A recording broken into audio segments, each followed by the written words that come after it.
cuando en la teoría, cuando en el planteamiento del Plan Nacional de Seguridad y Desarrollo lo concebía, era una vez debilitada o eliminada la amenaza militar, una vez logrado el control territorial de la población, entonces ese era el momento ya, sin la amenaza del enemigo interno, sin la amenaza del posible cambio revolucionario, entonces ya venía el reencuentro institucional, que era precisamente convocar a una Asamblea Nacional Constituyente.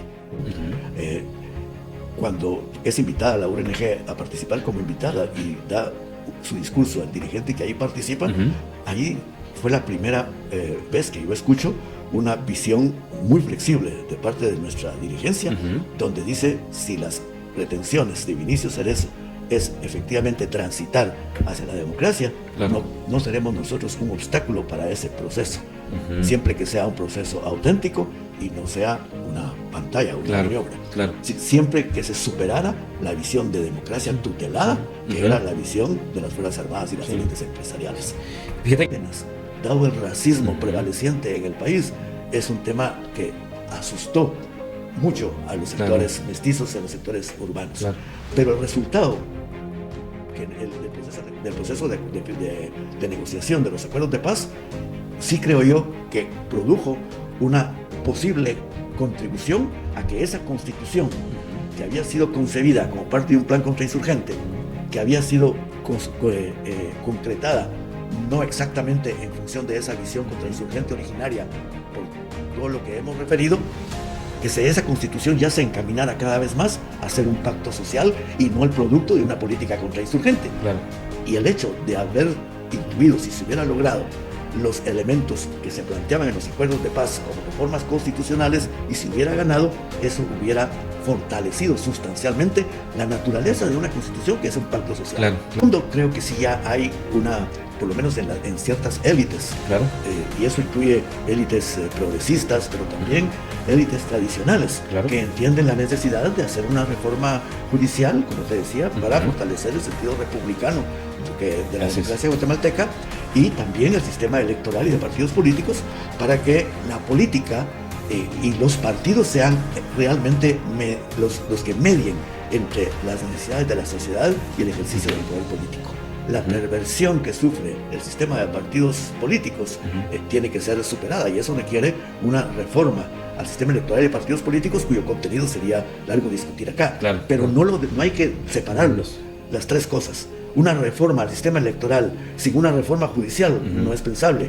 Y no es pensable ver una reforma judicial y una reforma al sistema electoral si no logramos desmafiar la cooptación de la institucionalidad que ahora existe.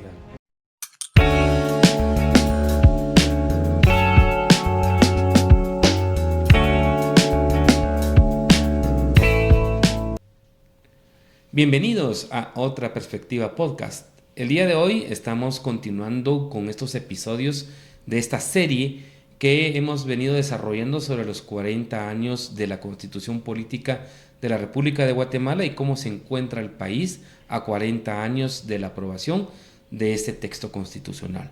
El día de hoy tengo el honor de contar con la participación de Adrián Zapata, abogado y notario, ha sido activista social, consultor nacional e internacional y un actor que vivió desde una perspectiva que, fíjate Adrián, en este proceso de episodios que hemos venido desarrollando con la licenciada Catalina Soberanis, ex constituyente, con el ingeniero Leonel Torillo, que nos dio una perspectiva histórica del país, y bueno, tenemos también al presidente del Congreso de la República, al presidente Nery Ramos.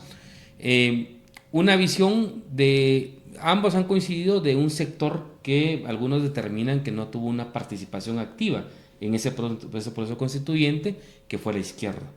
Y la invitación y la referencia a tu persona es que en tu momento fuiste un referente de lo que fue en ese proceso, ese movimiento de izquierda revolucionaria, y creo que es importante que las nuevas generaciones conozcan estos elementos, sobre todo porque hoy que se cumplieron 40 años de la promulgación de la Constitución Política, uno de los ex constituyentes, Roberto Alejos, decía que más del 63% de la población hoy que está activa no había ni siquiera nacido en esa época.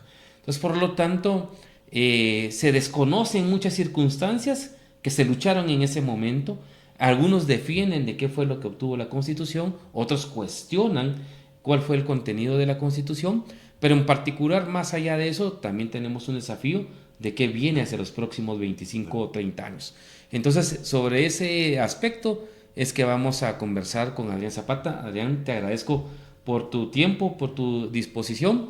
Superamos un tema técnico, pero finalmente ya estamos en el proceso de la grabación de este episodio. Así que bienvenido, Adrián. Un gusto saludarte.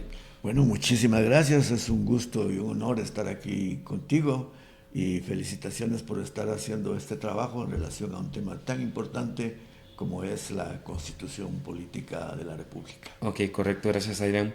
Hoy, como dicen los jóvenes, siempre preguntan el contexto. Para lo que nos han estado escuchando y siguiendo en esta serie de la Constitución, yo te preguntaría, Adrián, bajo tu perspectiva, en donde estabas y tu experiencia, ¿cómo se vivía Guatemala en esa época del año 1984-85? ¿En dónde estabas y cómo se miraba esa perspectiva que para muchos marcan que fue un momento como clave para la historia del país de iniciar un proceso democrático en donde los gobiernos militares decidieron finalmente convocar a la creación de una nueva constitución política? Entonces, en ese contexto, ¿cómo se vivía en Guatemala en esa época?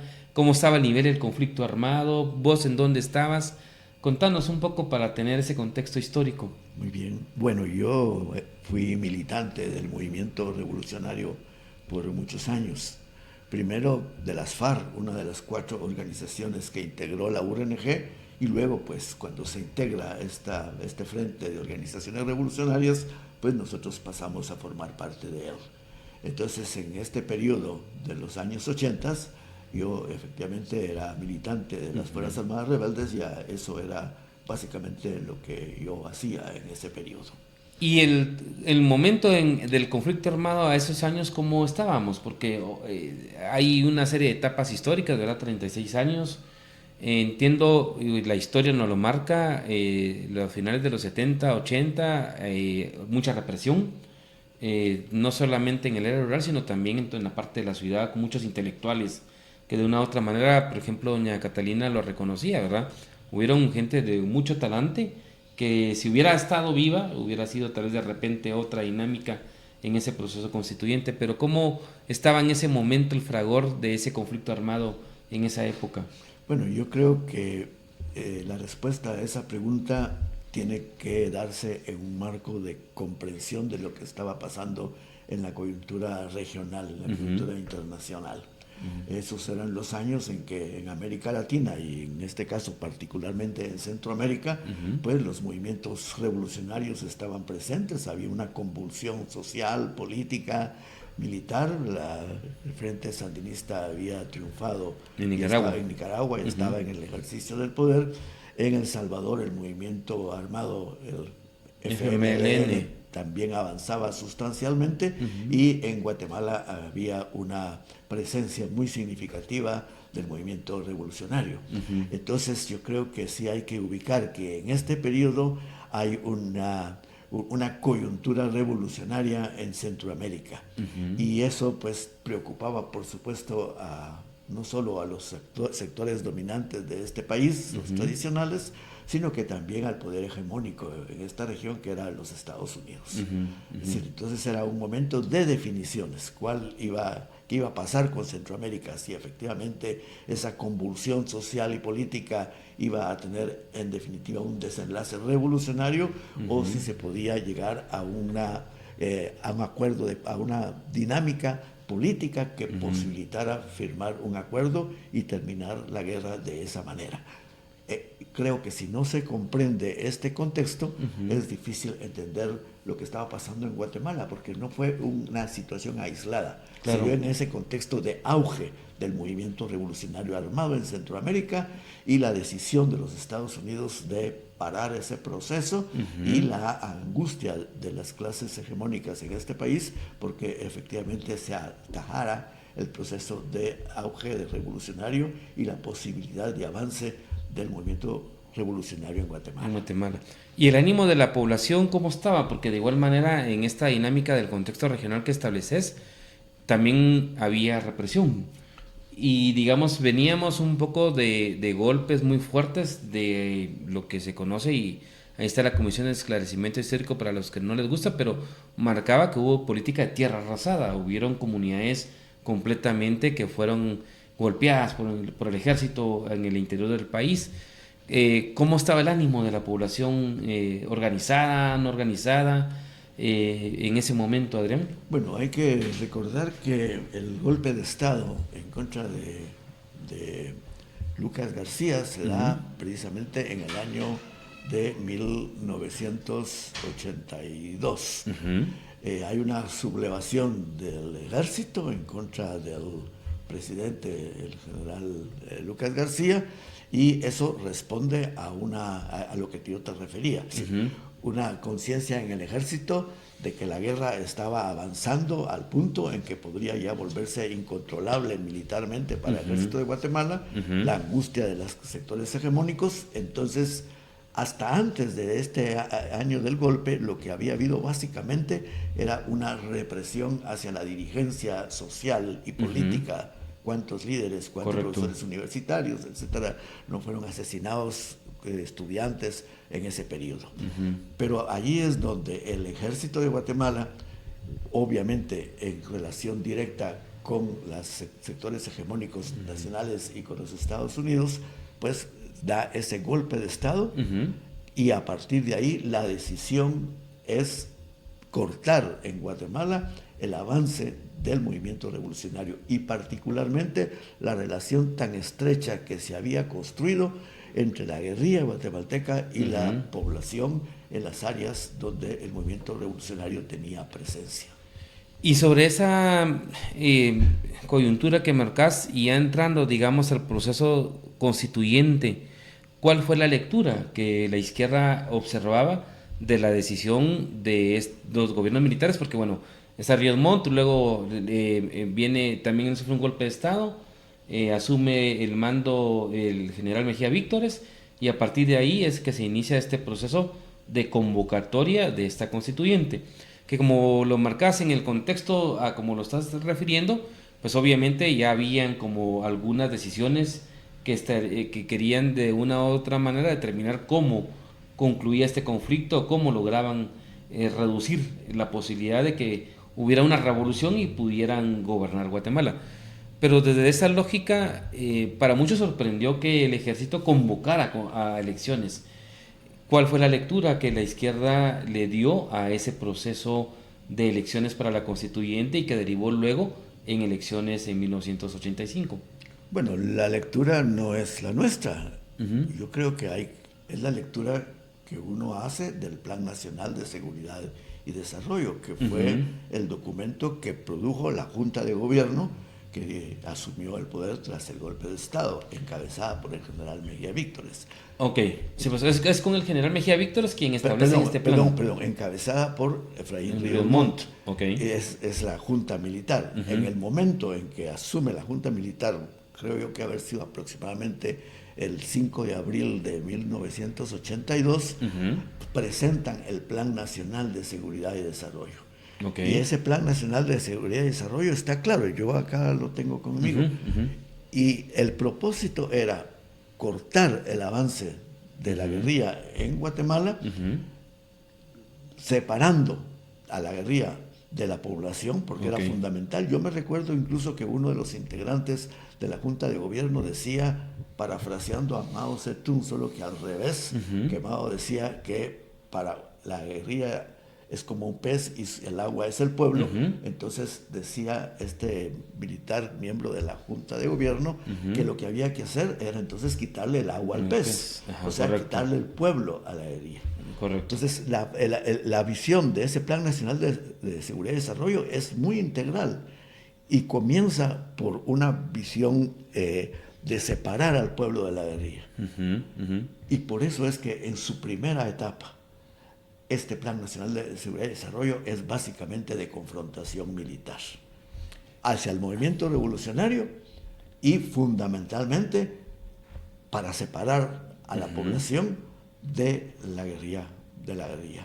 Que es ahí cuando se procede el tema de las patrullas de autodefensa civil, que inician, digamos, como también a que haya como un mayor ejercicio, me imagino yo, para mantener el control y buscar esa separación que marcabas. Yo creo que fue mucho más profundo, porque ahí lo que se dijo es, a como dé lugar hay que romper ese vínculo entre la población y el movimiento revolucionario. Las aldeas estaban pintadas de 3 colores para ellos: verdes las que estaban con ellos, rosadas las que no estaban con el ejército pero podrían ser conquistadas, y las rojas que estaban con el movimiento revolucionario. Y la decisión fue arrasar con toda esa población, todas esas aldeas que a juicio de ellas estaban vinculadas con el movimiento revolucionario. Ahí es donde se produjo toda esa tierra arrasada, donde se reprimió de manera masiva, ya no como había sido en los años anteriores, una represión básicamente hacia la dirigencia social. Claro. Ahí se mantuvo eso, pero fue una represión masiva, fue tierra arrasada para separar a través del terror a la población del movimiento revolucionario. Y me habías contado que este plan tenía como 3 etapas y en una última estaba una parte del desarrollo institucional que tiene que ver mucho con el tema del desarrollo de la convocatoria a esta Asamblea Nacional Constituyente. Sí, es que yo creo que hay que releer ese Plan Nacional de Seguridad y Desarrollo, que tiene 14 puntos, el Plan Nacional. Y el último punto era el punto precisamente del restablecimiento de la institucionalidad. Porque para ellos era, primero, el propósito militar de separar a través de la represión brutal. En segundo lugar, la reconcentración de la población en determinados puntos, que fue el caso de las aldeas modelo y los pueblos de desarrollo. Ese fenómeno estuvo también, en ese momento también se produjo este fenómeno del refugio masivo de la población hacia México. Correcto. El ACNUR, la Organización de Naciones Unidas encargada del tema de los refugiados, reconocía 46,000 refugiados, pero eso era un dato que no era real, porque eran solo los que estaban inscritos. El cálculo es que habían 200,000 refugiados guatemaltecos en México. Luego, los desplazados internos fueron aproximadamente 1,000,000, y hubo una población que se refugió también a resistir en las montañas. Entonces, en esa primera etapa, lo que prevaleció fue la represión. En la segunda etapa, cuando el producto de esa represión se debilitó al movimiento revolucionario y se tuvo cierto éxito en separarlo del pueblo que era el que lo apoyaba, porque no hay una guerrilla que pueda existir y desarrollarse sin el apoyo popular. Correcto. Entonces ahí vino la segunda etapa, que fue el control territorial de la población. Y la tercera etapa fue ya la etapa de regresar al orden constitucional. Y para eso hay varios planes específicos. No sé si podemos referirlos de una vez. Correcto. Bueno, mira, en la primera etapa yo me recuerdo que se llamó fusiles y frijoles. Esa fue la etapa de la tierra arrasada, de la represión. Y yo creo que ahí vale la pena subrayar que el propósito que perseguía esa brutal represión fue básicamente político, fue básicamente separar al movimiento revolucionario del pueblo, al pueblo del movimiento revolucionario. Y eso en el marco también, que no hay que olvidar, de la Guerra Fría, donde, de acuerdo a la visión del poder hegemónico en la región, los Estados Unidos, pues el enemigo a derrotar en todos los países era el enemigo interno de la amenaza comunista. Entonces, esa inspiración anticomunista fue la inspiración fundamental en la que coincidían Estados Unidos, las élites guatemaltecas y el ejército, y esa fue la motivación que tuvieron para hacer toda esa represión. Y eso fue la etapa del plan de fusiles y frijoles. Ahí se organizan las patrullas de autodefensa civil, paralelamente a toda esa represión que hemos referido. Correcto. Pero luego viene una segunda etapa, que era techo, tortilla y trabajo. ¿Sí? Habiendo, según ellos, logrado el objetivo militar de debilitar sustancialmente a la guerrilla, de separar a la población, pues ya vino el control poblacional territorial. Techo, tortilla y trabajo. Y ahí fue donde se instauran las aldeas modelo, los pueblos de desarrollo.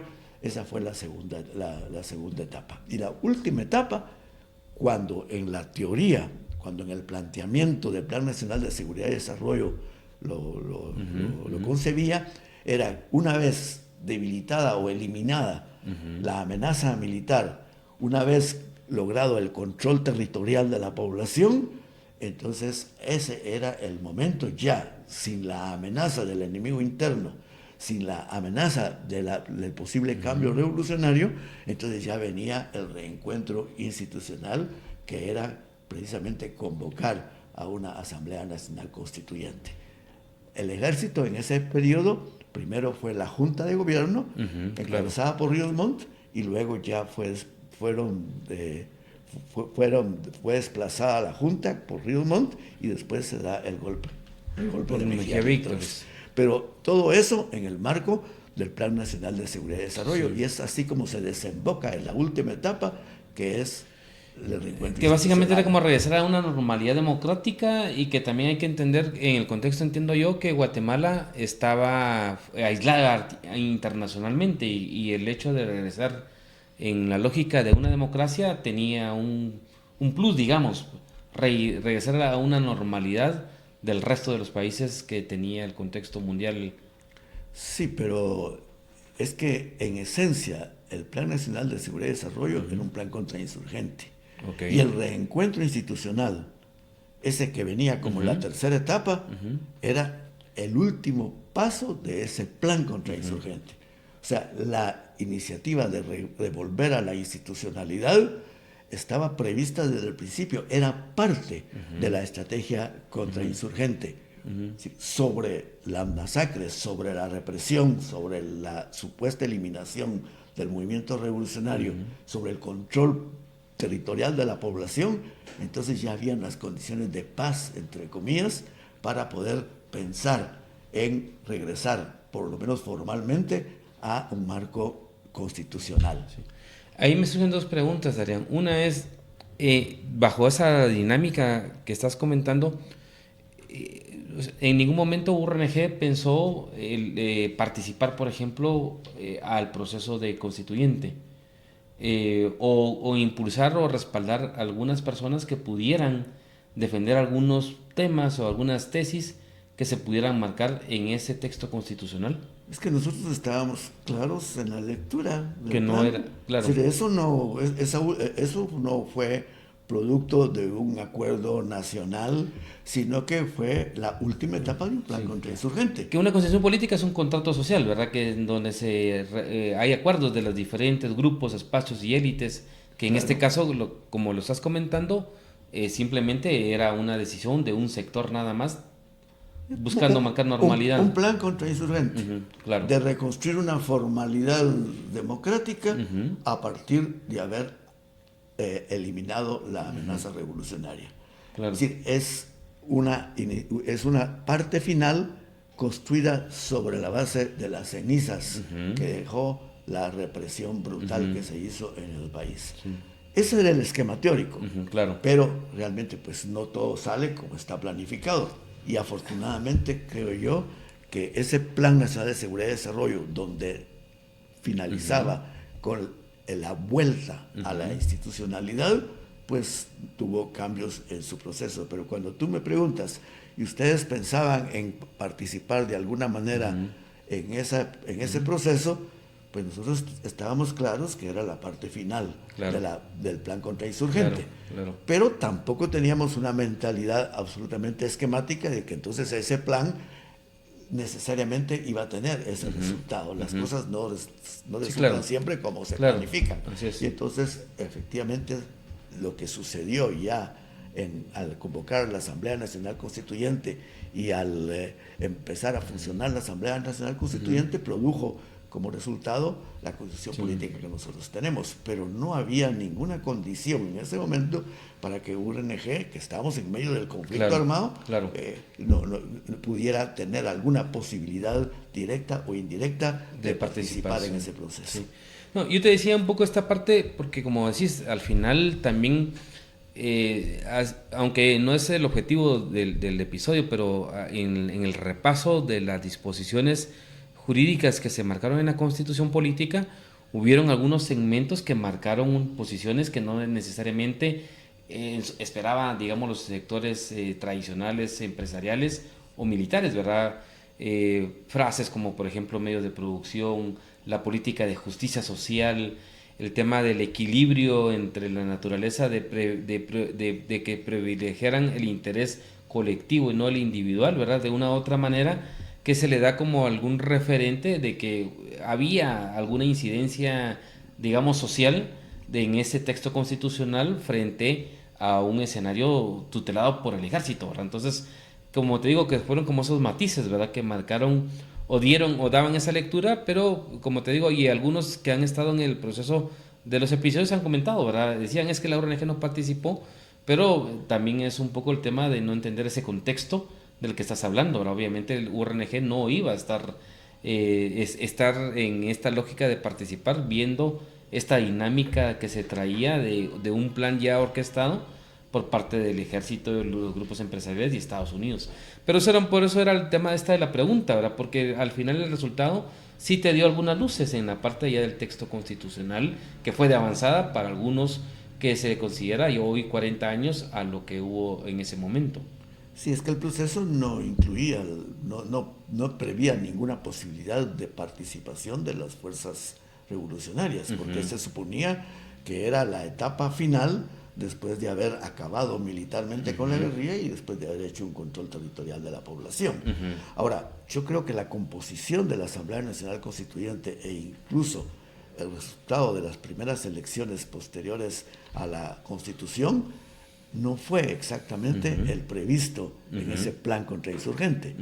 Y yo creo que ahí el mérito fundamental es que, bueno, no se lograron los objetivos que el ejército perseguía. Claro. No logró derrotar militarmente a la guerrilla, la debilitó sin duda, pero además de eso tampoco es que los movimientos sociales desaparecieran. Claro. Y además de ello hay una participación de un partido como es la Democracia Cristiana, claro, que tiene una inspiración en la doctrina social de la Iglesia. Así es, correcto, sí. Y ya en esta dinámica de estos elementos que se establecieron en la Constitución Política del 85, nos saltamos, bueno, básicamente 10 años posterior, en 1996, donde se da la firma de la paz.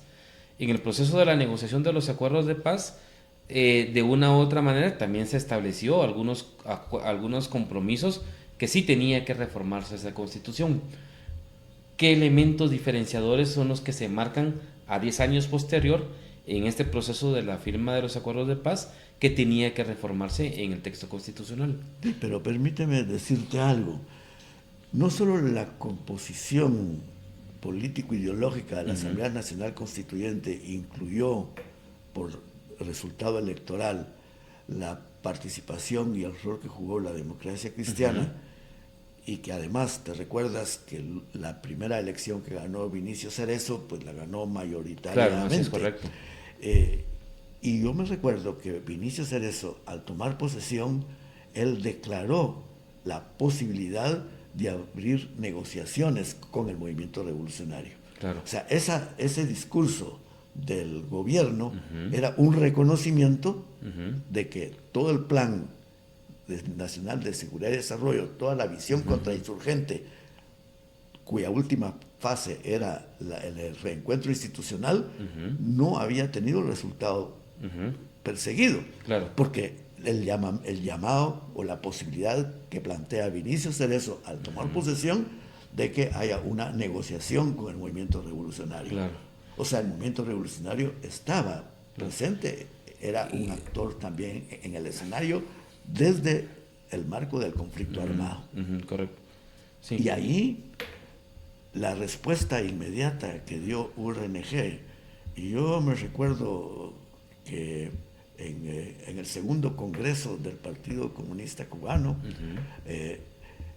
cuando es invitada la URNG a participar como invitada y da su discurso el dirigente que ahí participa, ahí fue la primera vez que yo escucho una visión muy flexible de parte de nuestra dirigencia, donde dice: si las pretensiones de Vinicio Cerezo es efectivamente transitar hacia la democracia, no seremos nosotros un obstáculo para ese proceso, siempre que sea un proceso auténtico y no sea una pantalla, una maniobra. Siempre que se superara la visión de democracia tutelada, que era la visión de las Fuerzas Armadas y las élites empresariales. Fíjate que en ese espacio, en uno de los episodios anteriores, el ingeniero Leonel Torriello hacía la referencia, inclusive el tema de que, digamos, no estaban reconocidos todos los actores, y de una u otra forma esta declaración que señalas, que en su momento dio el presidente Vinicio Cerezo, obviamente reconocía que no estaban todos los sectores involucrados, y obviamente había un elemento que faltaba para poder entrar a un proceso real democrático en el país. Pero él también decía que en el concepto general, la Constitución no había sido tan diferente desde la lógica del 45 como del 57, 65, pero y también retornó a siglos atrás, ¿verdad?, en cuanto al modelo.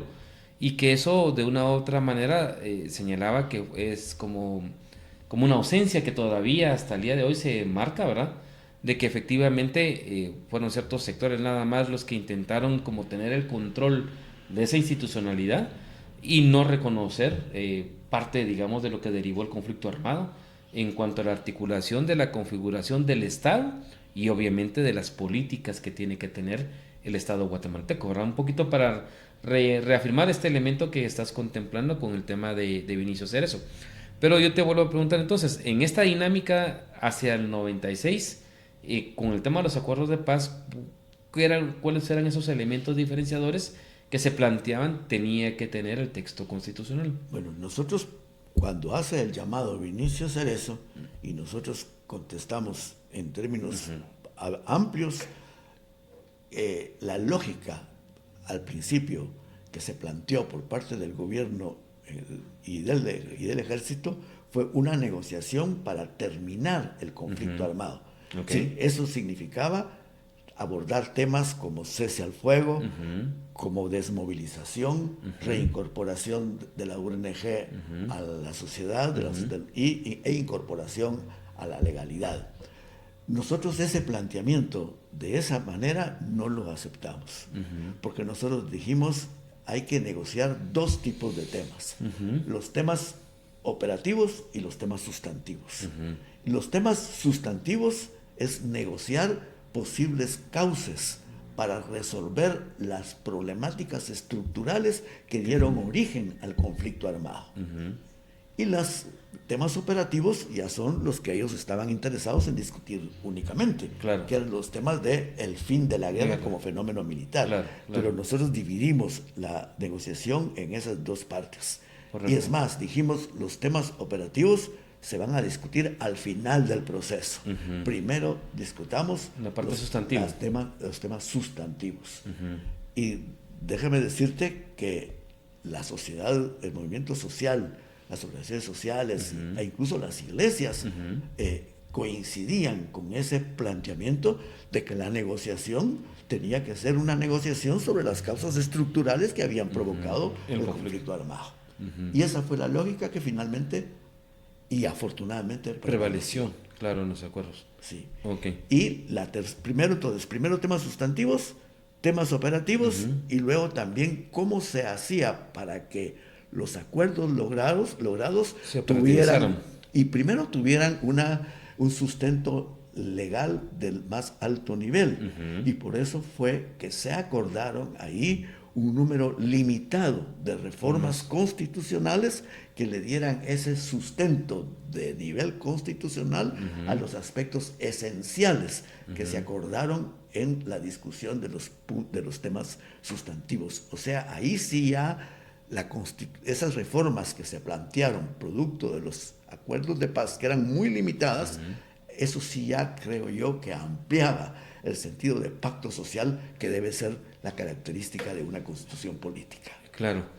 Me recuerdo que algunos de los temas esenciales que estaban marcados en esa reforma constitucional era uno, el reconocimiento de la conformación como país o como sociedad en cuanto al tema de la existencia de varios pueblos. Creo que también había algunos elementos de justicia y que otros elementos eran como tal vez los más determinantes que digamos se reconocían en el marco de los acuerdos de paz, que luego obviamente hubo una manipulación en el Congreso y que pues el resultado fue que la población no la aceptó, ¿verdad? Que es un referente en este marco de los 40 años de la Constitución. Mira, nosotros siempre planteamos que, dadas las condiciones políticas prevalecientes y el momento que se vivía, y para facilitar el proceso de transición a la paz y el proceso de iniciar la construcción de vías para resolver los problemas de fondo, las reformas a la Constitución debían de ser limitadas. Claro. Y se plantearon 5 puntos sobre los cuales había que hacer reformas constitucionales. Uno es el relacionado con los pueblos indígenas. Claro. El segundo estaba relacionado con el sistema de justicia. El tercero relacionado con el sistema político electoral. El cuarto punto sobre el papel del ejército en una sociedad democrática. Claro. Y el quinto punto, el fortalecimiento del tema de derechos humanos. Claro. O sea, alrededor de esos temas se acordaron las limitadas reformas constitucionales que se plantearon en los acuerdos de paz. No pretendíamos unas reformas cuya discusión fueran a desviarnos de ese proceso de transición. Yo creo que ahí tanto el gobierno como URNG fueron muy maduros en pensar que las reformas debían ser muy acotadas, pero a puntos esenciales que son los que te he referido. Claro. ¿Y qué crees que sucedió finalmente para que no fuera aceptado por la población? Los temores que se marcaron, que al final, yo me recuerdo todavía en esa parte alguna crítica que había a este primer tema sustantivo, el reconocimiento de la composición de los pueblos indígenas en Guatemala, y ese mismo esquema lo escuchas hasta hoy, o sea, con el tema de lo de la justicia y que se reconozca, por ejemplo, algunos criterios que tienen ciertos pueblos en cuanto a sus formas de organización, de autoridad y de resolución de conflicto, y que pasado más de 25, 30 años, seguimos escuchando los mismos esquemas de desinformación que se escucharon en 1998. Mira, yo creo que el proceso de paz y el proceso de implementación de los acuerdos sufrió un duro golpe con el resultado de la consulta realizada, de la consulta de las reformas constitucionales celebrado en 1999, porque se siguió todo el procedimiento legal establecido. El Congreso hace las reformas y luego convoca a consulta popular. A consulta popular. Pero ahí hubo una maniobra, me parece a mí, muy inteligente de parte de los sectores dominantes, y creo que los sectores sociales cayeron en esa trampa. Porque el planteamiento desde el Congreso fue, miren, pero es que eso es una negociación entre dos partes, la guerrilla y un gobierno. Eso no es representativo de todo. Se volvieron democráticos de un día para otro. Y entonces dijeron, hay que abrir esto a consultas a diferentes organizaciones sociales, etcétera, para que se hagan modificaciones a la Constitución, pero no necesariamente las que dicen las partes signatarias, sino que haya una participación de todos. Y entonces ahí se abrió a una discusión donde tú te recuerdas que creo que eran cerca de 50 reformas constitucionales. Así es, correcto. Y eso creó una confusión terrible. Sí, cuando desde un número limitado de reformas constitucionales que eran producto de los acuerdos de paz, cuando se amplía el abanico de esa manera, o sea, mientras más reformas te plantees, más posibilidades de inconformidades, comenzando por entender la complejidad de ese conjunto de reformas. Entonces la participación fue mínima, ¿te recuerdas que fue menos del 20%? Así es, correcto. No se entendía finalmente qué era eso de tantas reformas que se estaban planteando, claro. Y el resultado fue el triunfo del no.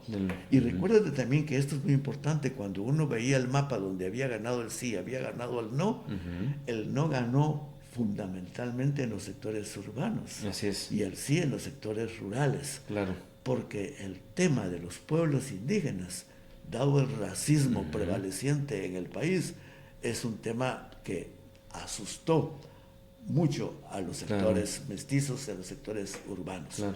Pero el resultado del proceso de negociación de los acuerdos de paz, sí creo yo que produjo una posible contribución a que esa constitución que había sido concebida como parte de un plan contrainsurgente, que había sido concretada no exactamente en función de esa visión contrainsurgente originaria por todo lo que hemos referido, que esa constitución ya se encaminara cada vez más a ser un pacto social y no el producto de una política contrainsurgente. Claro.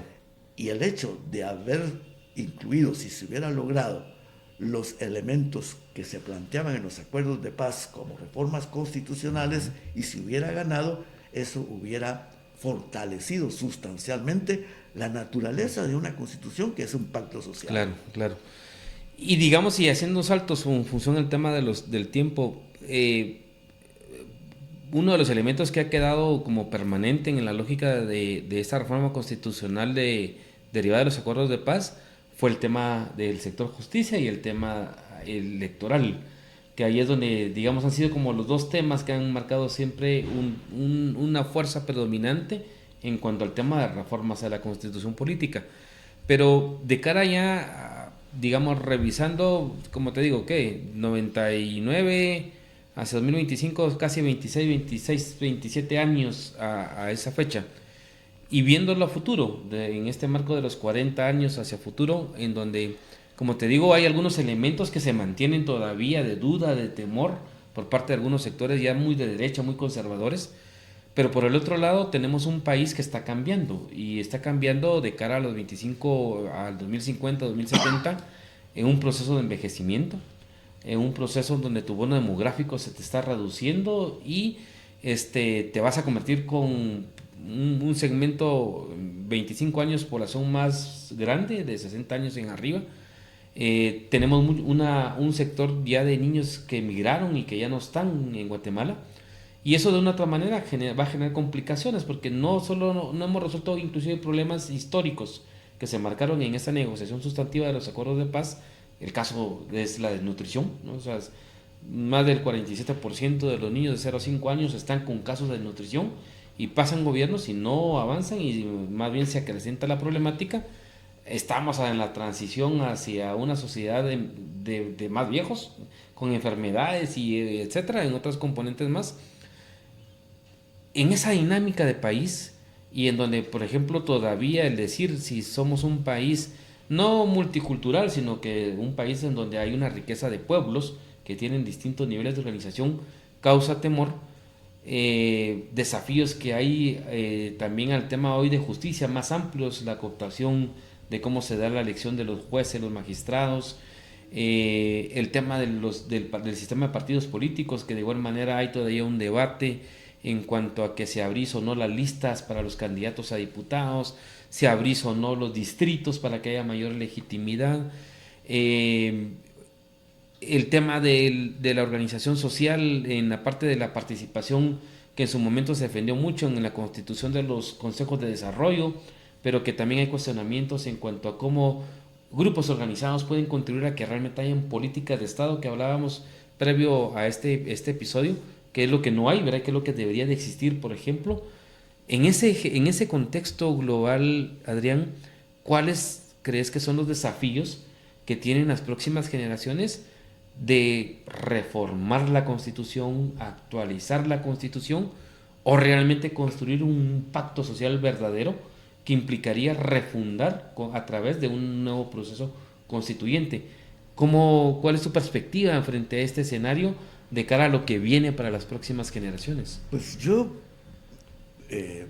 iniciaría la respuesta diciendo que todo lo que referí respecto de la naturaleza del proceso político que produjo la Constitución fue de alguna manera aberrante, porque fue producto de un plan contrainsurgente, pero esa afirmación que corresponde a lo que históricamente sucedió, yo no niego los elementos valiosos que hay en la Constitución política. Pero sí me parece que ese pacto social debe ser modificado. Y entonces hay dos maneras de verlo, que a mí me parece que no deberían de plantearse como contradictorias. Claro.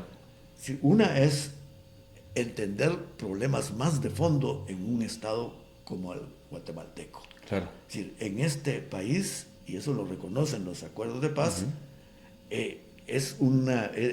convivimos pueblos diferentes,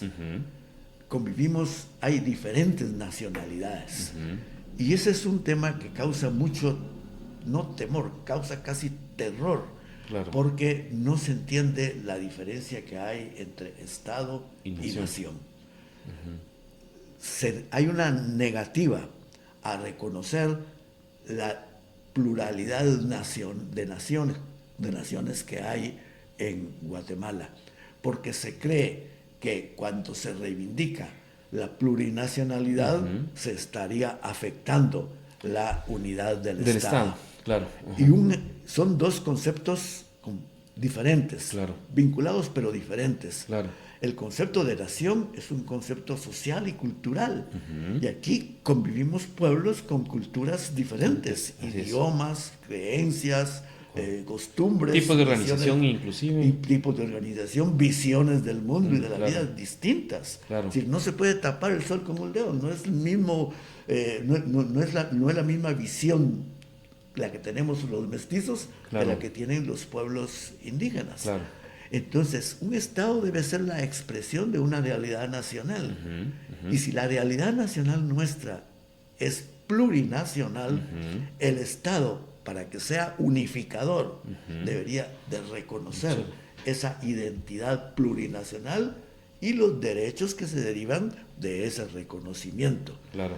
Pero la contradicción que hay que enfrentar y el prejuicio que hay que destruir es que los sectores conservadores, pero también muchos sectores que sin ser necesariamente conservadores les preocupa que la unidad del Estado se debilite, porque si queremos, no queremos dividir al Estado de Guatemala. Claro. Entonces hay una incomprensión de que si se reconoce la plurinacionalidad, se estaría afectando la unidad del Estado. Claro. Y yo lo veo al revés, y creo que muchos lo ven así, que el Estado, para que realmente sea fuerte, tiene que ser la expresión de lo que contiene. Y lo que contiene en el caso de Guatemala es una situación de plurinacionalidad.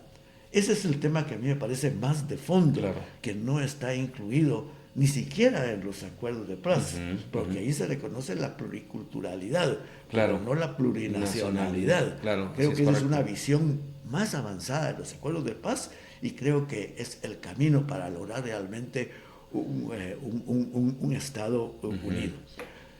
Ese es el tema más estructural, más de fondo, que hay que discutir más para que los sectores conservadores y los que no entienden por qué se plantea esto, aminoren sus resistencias y entiendan que el camino a la unidad nacional es el reconocimiento de la plurinacionalidad que contiene el Estado. Pero luego hay otros temas más específicos. Y ahí te diría que la agenda de los acuerdos de paz está vigente. Cuando nosotros acordamos modificaciones en relación al sistema de justicia, en relación al sistema político electoral, y el tema que creo que en buena medida ya está superado es el tema del papel del ejército en una sociedad democrática. Y el tema de derechos humanos pues sigue siempre vigente. Pero hay un fenómeno ahora, y ese no es solo en Guatemala, y hasta tiene un nombre en el que los estudian, como todos se le ponen nombres que no saben en español, el lawfare, o sea, la guerra jurídica. Y es cómo la política se ha subordinado absolutamente a la legalidad, entre comillas. Así es, correcto. Y cómo todo se intenta resolver en el plano jurídico, pero de manera manipulada y en ocasiones incluso cooptada, donde realmente las decisiones terminan no siendo políticas, sino que siendo jurídicas. Claro. Y eso te lleva al punto en el cual, si logras cooptar la institucionalidad relacionada con la justicia, pues controlas la situación nacional. Sí, claro. O sea, ya vale más la pena luchar por los jueces y por los magistrados que luchar por lo político. Sí. O que los jueces y los magistrados, los fiscales, te determinen resultados electorales o decisiones de si se cambia o no se cambia la voluntad de la soberanía popular. Es una perversión absoluta. Claro. Es una eliminación de la política. Así es, correcto. Y lo que llama es a la cooptación de esa institucionalidad, a la cooptación de las cortes, del sistema de justicia en general, del Ministerio Público. Lo estamos viviendo acá en Guatemala de manera explícita. Claro. Es decir, se pervierte en la democracia porque se le quita el sustento político, el sustento de la decisión ciudadana. Sí. Yo no quisiera desaprovechar tu experiencia, Adrián, en la referencia para ir ya finalizando en este proceso hacia futuro. En los cuestionamientos que hay en el debate más operativo de la conformación de nuestro sistema democrático y nuestro sistema de gobierno, tal vez dos elementos. Uno es el cuestionamiento en el sistema de gobierno. Que obviamente tiene que ver el sistema de gobierno con el sistema electoral, ¿verdad? La diferenciación de las fechas de la elección entre Congreso, presidente, ¿verdad? Que de una u otra manera hace que, digamos, se pueda mantener o no equilibrios en las fuerzas políticas. Pero el otro elemento es el modelo entre, por ejemplo, figuras de que se determinan de un sistema que no es ni presidencial ni parlamentario. Y, por ejemplo, ahí tenés modalidades de la interpelación que no operan y que es más bien, o sea, dependiendo la dinámica de las legislaturas, hay cuestionamientos a que efectivamente no cumple esa función de control político. En esa sintonía, ¿cuál es tu perspectiva que crees que debería como de precisarse? Esa es una. Y la otra es en el sistema electoral.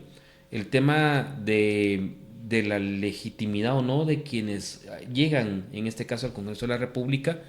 Se ha intentado, digamos, no abrir listas en la lógica que el sistema marcaba partidos. Pero hoy miras que entraron 17 partidos en 2023 y hoy hay 35 representaciones de microbloques en el Congreso. ¿Se abren o no se abren las listas o desmontas todo ese sistema de partidos políticos que realmente nunca funcionó? O sea, después de que murió la democracia cristiana, no ha habido otros partidos como tal consolidados. ¿Cuál es tu visión con relación a estos dos componentes? Bueno, como eso es de abrir una discusión sí, claro, amplísima, sí, claro. Pero yo creo que no nos da el tiempo para esto, pero yo sí creo que hay dos cosas que has dicho que son fundamentales. Dos temas concretos donde tiene que haber una reforma constitucional es en el tema de justicia y en el tema electoral. Y eso lo plantearon los acuerdos de paz. El sistema de justicia y el sistema político electoral tiene que ser modificado. Hay que discutirlo. Claro. Y efectivamente en esa discusión tienen que entrar puntos concretos como los que has planteado. Yo me recuerdo, por ejemplo, en el año 2010-2011 yo estaba director del Instituto de Problemas Nacionales de la Universidad de San Carlos y junto con la Universidad Rafael Andívar y con ACIES hicimos una propuesta de reforma a la parte de la Constitución relacionada con el sistema de justicia. Y esa propuesta creo yo que demostró desde hace cuántos años la inquietud que había en muchos sectores, que no fueron precisamente los sectores que habían negociado la paz, que demandaban desde ese momento la necesidad de la reforma al sistema de justicia. Desafortunadamente, esa propuesta de reforma no tuvo éxito y ha habido luego otros procesos de reforma. Pero yo creo que la reforma al sistema de justicia es un tema fundamental que hay que discutir para garantizar el funcionamiento republicano, es decir, para garantizar la efectiva independencia del sistema de justicia. Y eso pasa por muchas cosas, incluyendo una central que es el tema de la carrera judicial, por ejemplo. ejemplo. Sí. Y el otro es, por supuesto, el sistema electoral y de partidos políticos. Son dos temas concretos que es sustancial y urgente discutir. Pero, ojo, como estamos hablando de prioridades, Claro. yo te diría que para ser más concreto y hasta coyuntural, también hay un paso paralelo a eso que hay que garantizar, y es que la institucionalidad, pero fundamentalmente la institucionalidad en el sector justicia y la institucionalidad en el sistema electoral y de partidos políticos, no esté cooptada. Es decir, claro. La lucha porque las redes político-criminales no sigan cooptando la institucionalidad o una buena parte de la institucionalidad de justicia y de la institucionalidad del sistema electoral es un requisito fundamental. Entonces yo te diría, en esa lógica que señalas, los siguientes pasos. Primero, garantizar que logramos cortar la cooptación que tiene el sistema de justicia y el sistema electoral. Segundo, las reformas a ese sistema que hay que discutir, que hay que acordar. Y tercero, ver temas más de fondo, como son los temas del carácter plurinacional y el tema también de la propiedad. Claro. Pero respetando el marco constitucional claro. que establece el principio de propiedad privada, claro. pero recuperando lo que no se pudo hacer en la constituyente, porque la democracia cristiana no pudo pasar ese concepto, y es el carácter social que debe tener la propiedad privada. Así es, correcto. Y eso no atenta contra la propiedad Así privada. Eso es al revés, eso legitima la propiedad privada. Inclusive contribuye al mismo tema de infraestructura, por ejemplo, en el tema de carreteras u otras cosas más por el estilo, que también privilegia un interés colectivo sobre un interés particular. En esa misma dinámica, ¿verdad? Pero para finalizar, Adrián, pasado alrededor de 40 años de la Constitución, pasado alrededor de 27 años de la firma de la paz, ¿crees que hay condiciones y qué actores podrían ser como los referentes para tener una negociación de altura en este aspecto de cómo poder hacer ese como rediseño o actualización de ese marco constitucional? Desafortunadamente en nuestro país, si tú me preguntas si hay condiciones para esto o casi para cualquier cosa, la respuesta es que no hay condiciones. Pero es que las condiciones no surgen por espontaneidad.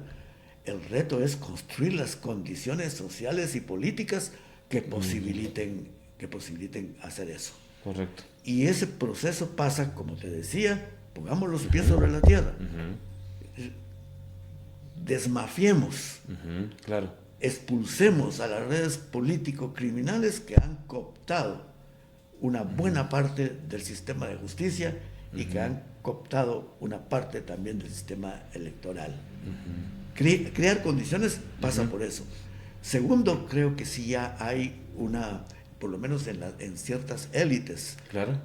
Y eso incluye élites progresistas, pero también élites tradicionales, Claro. que entienden la necesidad de hacer una reforma judicial, como te decía, para fortalecer el sentido republicano de la democracia guatemalteca, y también el sistema electoral y de partidos políticos, para que la política y los partidos sean realmente los que medien entre las necesidades de la sociedad y el ejercicio del poder político. La perversión que sufre el sistema de partidos políticos tiene que ser superada, y eso requiere una reforma al sistema electoral de partidos políticos, cuyo contenido sería largo discutir acá. Claro, pero claro. No hay que separarlos, las tres cosas. Una reforma al sistema electoral sin una reforma judicial no es pensable. Claro. Y no es pensable ver una reforma judicial y una reforma al sistema electoral si no logramos desmafiar la cooptación de la institucionalidad que ahora existe. Claro, claro. Bueno, Adrián, yo te quiero agradecer por este tiempo y a participar en este ejercicio que hemos estado realizando aquí en Otra Perspectiva Podcast, de tener estos elementos de valoraciones históricas, políticas y sociales de lo que implican estos 40 años de la Constitución. Agradecerte por tu tiempo y te dejo algún mensaje final que quisieras dejarnos en este ejercicio de reflexión? Bueno, yo creo que el tema de discutir la reforma del que no fue pacto social, claro. porque por todas las razones que he hablado, Ujú. pero que ha transitado hacia ahí, yo creo que hay que fortalecer la naturaleza de pacto social que es propia de una constitución. Y en este momento eso pasa por su reforma. No me parece a mí que necesariamente tiene que haber una nueva constitución. Para eso aún no hay condiciones. Claro. Pero sí creo que es necesario la reforma de ese marco constitucional en los temas que hemos referido para alimentar la naturaleza de pacto social que le debería ser inherente a una constitución política. Correcto. Así que suerte en esto que estás haciendo, aprovechar los 40 años para empujar lo que fue producto de una política insurgente, empujarlo más allá de lo que ha llegado. Así es. Que, repito, que haya sido planteado como producto de un plan contrainsurgente, no quiere decir que el resultado sea exactamente el mismo, pero todavía es insuficiente. Empujémoslo más para que efectivamente sea un pacto social que garantice la democracia y la justicia social, porque esos son dos temas que no se pueden desvincular. Ok, correcto, Adrián. Te agradezco entonces por tu participación y por tu tiempo, por compartir estas ideas con nosotros, y a todos nuestros oyentes, a los que nos ven en las diferentes plataformas de YouTube y en la parte también auditiva, invitarles a que puedan ver el último episodio de este serial, que será nuestro invitado, el presidente actual del Congreso de la República, el diputado Nery Ramos. Así que agradecemos por su atención y estamos en el próximo episodio.